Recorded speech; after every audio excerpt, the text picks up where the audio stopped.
Joining us, I'm Demetria McClinton. And I'm Bill Young. It was a warm spring start, but man, did that change. Severe weather moved through parts of the Tennessee Valley this afternoon. You're looking at heavy rain and hail in Huntsville and Ryland in Madison County. Just listen to that downpour. And you can hear it coming down there.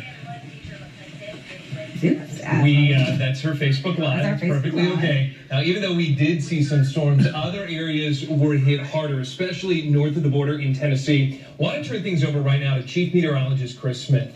Thank you very much, Bill. Demetria, you're absolutely right. The storms that we initially saw moving throughout Lincoln County earlier in the day had the strongest storms with it. That's why you're also